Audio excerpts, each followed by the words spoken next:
Good evening, everyone. Happy Saturday. I hope you are all doing well on this International Women's Day.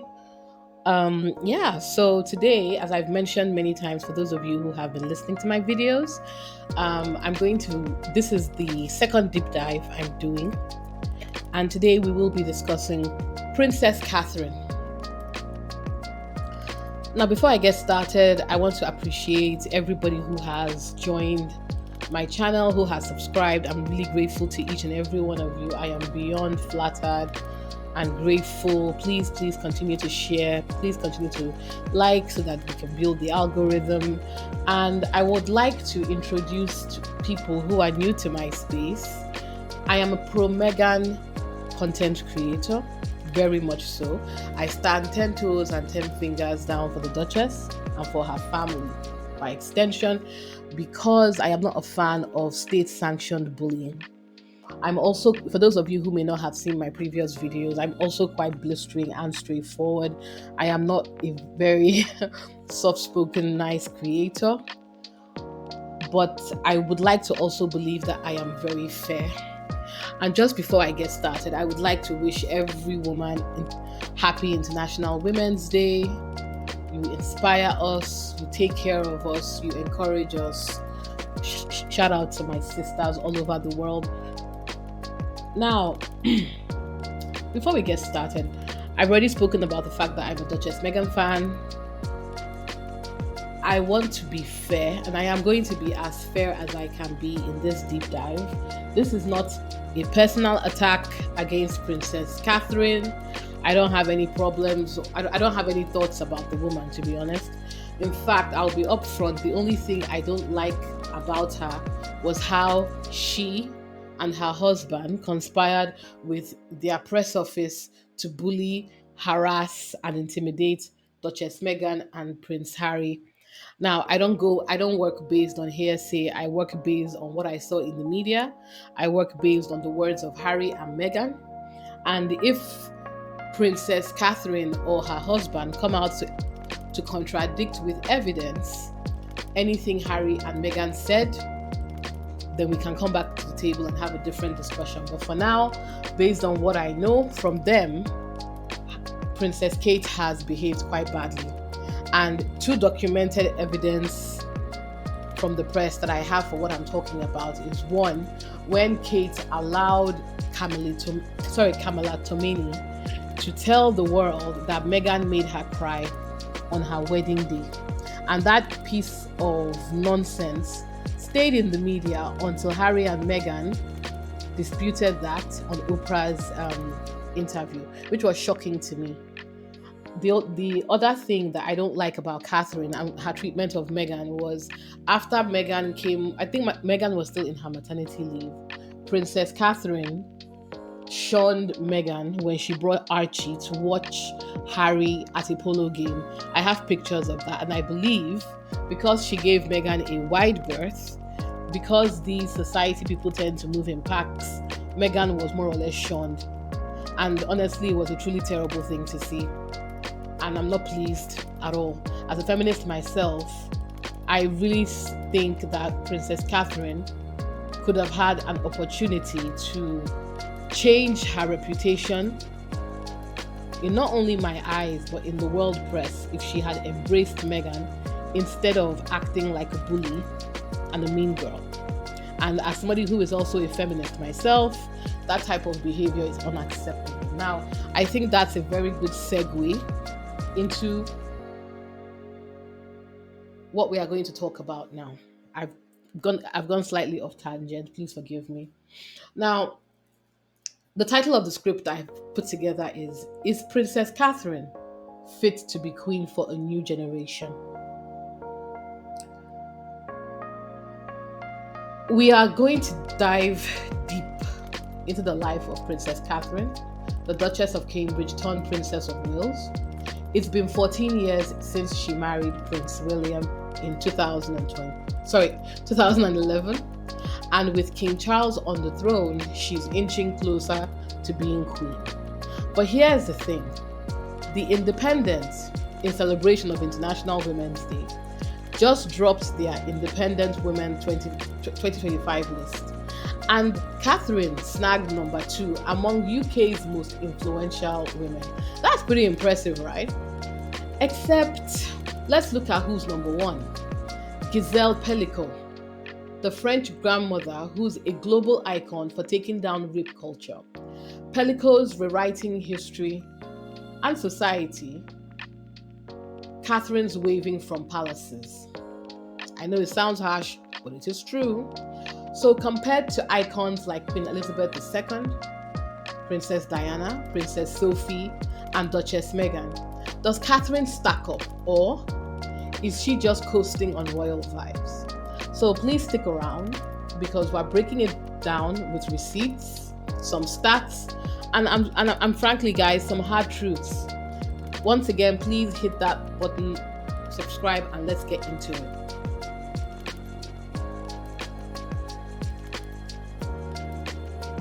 Let's start with the cold, hard numbers because they tell a story words can't hide. Catherine walked down the aisle in 2011, and by 2012, her first full year as a royal, she clocked 111 public engagements. That's not bad, right? I mean, come on. Until you compare it to Queen Elizabeth II. That same year, at 86 years old, Her Majesty smashed out 425 appearances, nearly 4 times as many while juggling a literal empire. Now let's fast forward to 2023. Pre-cancer diagnosis. Catherine hit 123 engagements. Respectable. Yeah, sure, I'm not going to take that away from her. But Sophie, the Duchess of Edinburgh, who tried so hard, God bless her, doubled that with 219. William, her own husband, did 223. And in 2024, even with Catherine sidelined by cancer for months, Sophie still logged over 200 by year's end, while Catherine trickled back with a handful, maybe I think a single digit post-recovery. Wow. Now, let me be very clear here, right? Nobody is trying to say that she's lazy in her soul. If you believe that she had cancer, cancer is not a joke. And we'll get to that. But this isn't a one-off. This isn't just, oh my goodness, a one-time thing. And believe me, I wouldn't even be mentioning it if you look at the history of Catherine's engagements, 2024 was an abnormal year. Back in 2015, after Princess Charlotte was born, Catherine took 6 months off. I live in the UK. You can take as many months off as you can. I think a lot of companies allow you 9 months, which is a blessing. Some you can take 1. You know what? You can take 1 year. It's up to you. You can take as long as you need, really. The question is, will they keep paying you? So really, people tend to take about 6 to 9 months off. It's not really a shock. But then she only managed 62 engagements that year. Meanwhile, Diana in 1985 was chasing 2 toddlers and still hit over 100, all whilst hugging AIDS patients and changing the game. Is this a pattern? Am I being unfair? You tell me. Let's talk about Catherine's contribution. It's all well and good her engagements are of an interesting amount, but let's look at the substance of what she's actually doing when she's out and about. So numbers are one thing, but what about impact? As I said, Queen Elizabeth wasn't just a figurehead. She was the monarchy's spine, racking up 70 years of war service, crises, and Commonwealth glue that, while it's really fragile and most likely to break, I mean, not to throw any shade here, I don't know any country that has raised their hands and said they want to host the Commonwealth Games.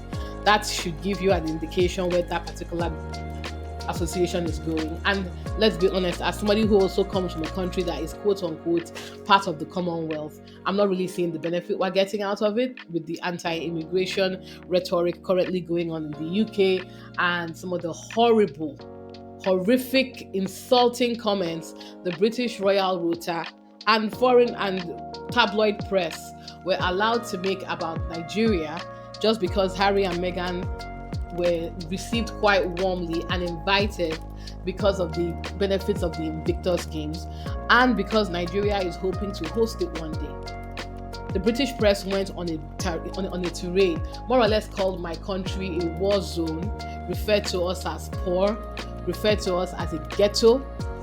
There are so many words they threw at Nigeria. They disrespected the titles Duchess Meghan was given because they wanted to downplay the impact of Harry and Meghan's trip. But I don't want to digress. Let's focus on Catherine. Sophie herself has been grinding. Look, I have to give that woman props. Every time I look on Twitter, Sophie is up in engagements. You see her at women's rights events, disability awareness, a steady 200 plus engagements yearly that keep the firm afloat post the departure of Harry and Meghan. Meghan, in the 20 months that she was a working royal, averaged 90 engagements a year, pregnant no less, pushing SmartWorks into a legit career lifeline for women, still thriving in 2025.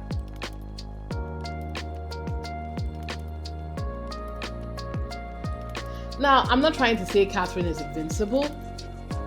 She's got her early years thing, her quote-unquote life's work, she says. And apparently this has been going since the 2010s, which I didn't even know about until I started doing my research. I thought this was just a new thing. It's been all about kids' first 5 years with Royal Foundation Center in 2021 and Shaping Us in 2023. Surveys, roundtables, tea and biscuit sessions, a cute video. How is it possible 14 years in and it's still all talk? Come on now. Really? No laws, no fundraising, no big funding, no government commitment, no sticking like the Queen's post-war legacy. I mean, guys, come on. At this point, you have to question what is going on. And then let's talk about the other thing that I think she was known for, the Heads Together, the 2016 mental health buzz with William and Harry. Do you guys remember that? I think they were always taking pictures together. The gruesome threesome. It was weird. For me, it was weird. Well, whatever. She ran a relay, made a speech, but it all fizzled out after Prince Harry collected his beautiful wife and skedaddled. And even then, that whole thing was a blip next to Meghan's ongoing Archwell mental health grind. Hold Still in 2020, a photo book from lockdown, sold some copies, faded fast. Sophie's disability walk has more staying power. Her 20 plus patronages, hospices, kids sports, polite drop-ins, no Diana level soul shift, even her 2024 cancer comeback, kids events, Christmas concert that got her that number 2 spot. But it's a personal win. It's not a systemic one like Elizabeth's NHS bedrock.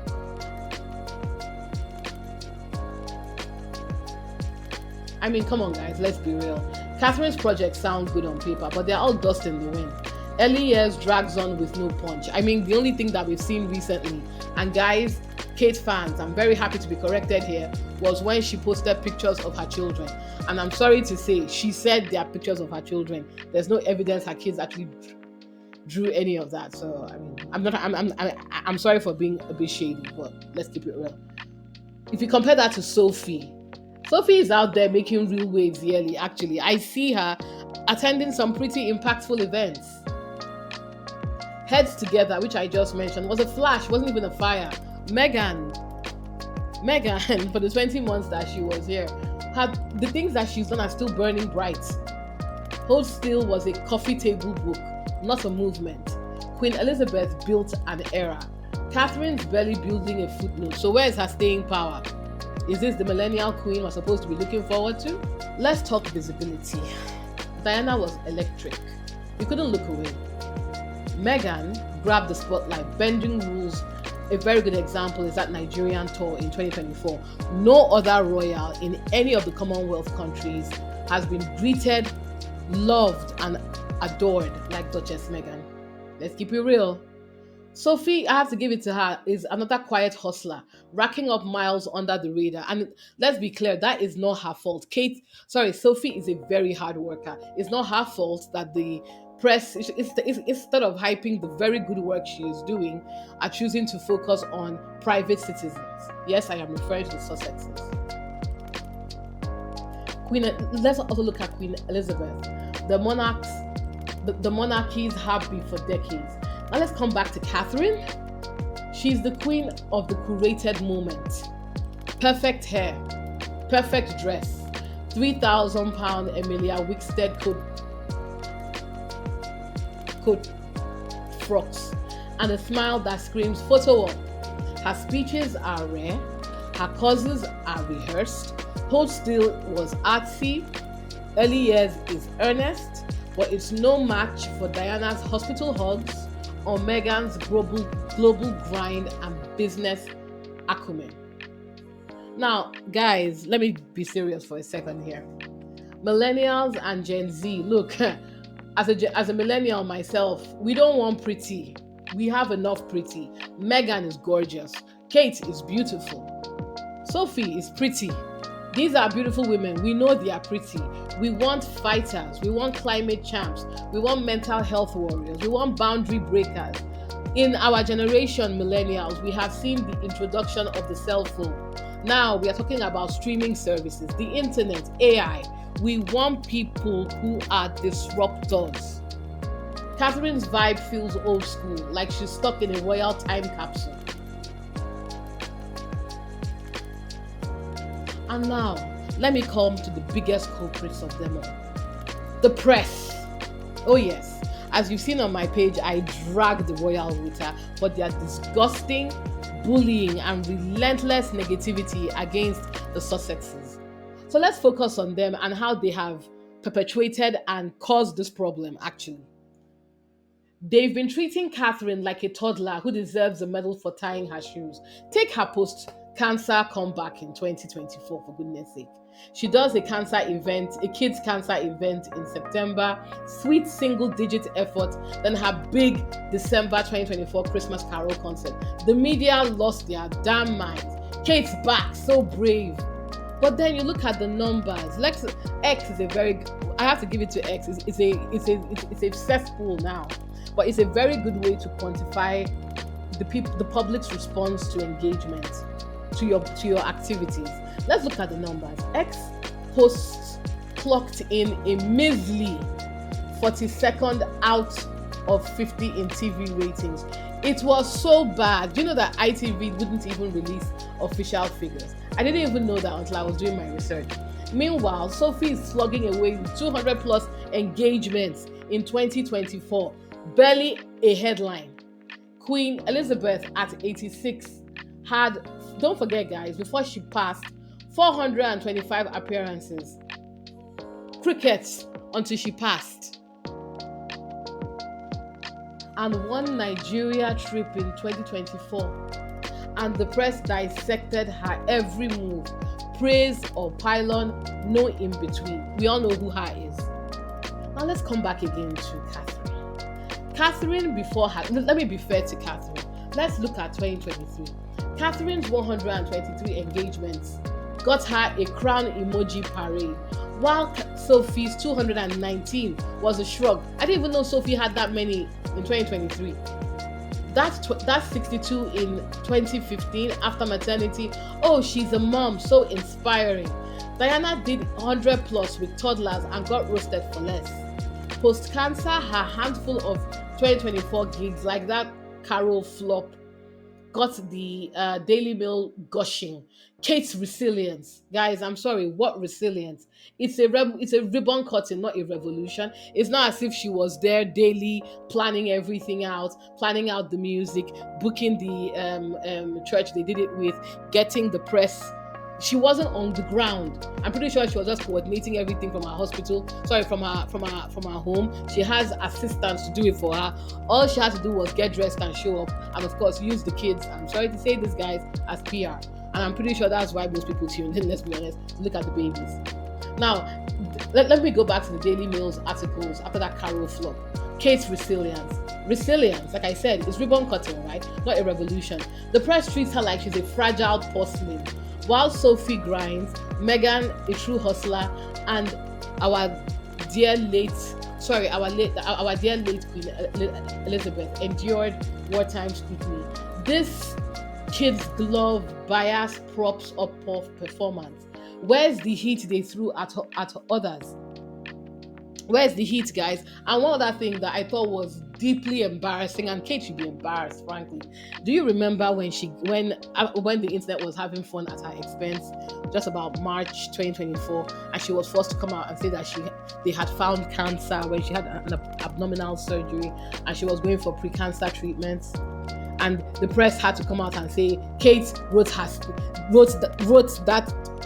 5-second clip speech herself. And I was like, well, Kate went to university. It will shock me if she cannot write the words she's going to use to convey a very simple message that she's taking pre-cancer treatment. Wouldn't you be surprised as well? So why is she getting praise for that? Now, back to my original question. Queen for millennials and Gen Z? Look, do you guys think Catherine is fit to be the queen for a new generation? Don't get me wrong, she's poised. According to the British press, she's likable. And yes, okay, fine, cancer or pre-cancer threw a wrench in 2024. I'm not a monster, I get it. She's got early years, heads together, a cancer comeback, points for trying, I guess. But 14 years in, her track record is, guys, I have to be honest, appalling. Diana had millennials crying in the streets. Meghan's got Gen Z and millennials vibing with her Netflix and business hustle. Sophie is proving quiet work slaps. Queen Elizabeth was duty incarnate. Catherine? She's giving princess vibes, not queen energy. Cuddled by a press that cheers flops like their triumphs. And then, rain is coming, guys. The monarchy is on life support. Charles is just a bridge. Millennials and Gen Z want a queen who sweats, who hustles, who shows up. Catherine, look, I'm keeping it 100%. It's not looking good, love. You need to step up. But right now, she's really more a pretty face than a power move. And in a world where we've got Michelle Obama, Beyonce, Lady Gaga, entertainers, yes, but business women, brand builders, mold breakers, when we've got our first female president in Mexico, New Zealand, it's just a disgrace, let's be honest. So what do you guys think? Can she turn it around, or is she just a crown without a cause? Please drop your thoughts below. Thanks, guys. That's it for today's deep dive. If you like this, please smash that like button, hit subscribe, encourage me, ring the bell. We've got more exposés coming up. I wasn't going to do anything beyond Catherine, but look, guys, there's William, there's Charles. And honestly, I'm beginning to low-key stand Sophie, unless you guys tell me that she's done something to Meghan, then I'll destroy her. I won't destroy her, but I will probably just ignore her. And yeah, thank you all for all your engagement and for all the love. Take care. Bye.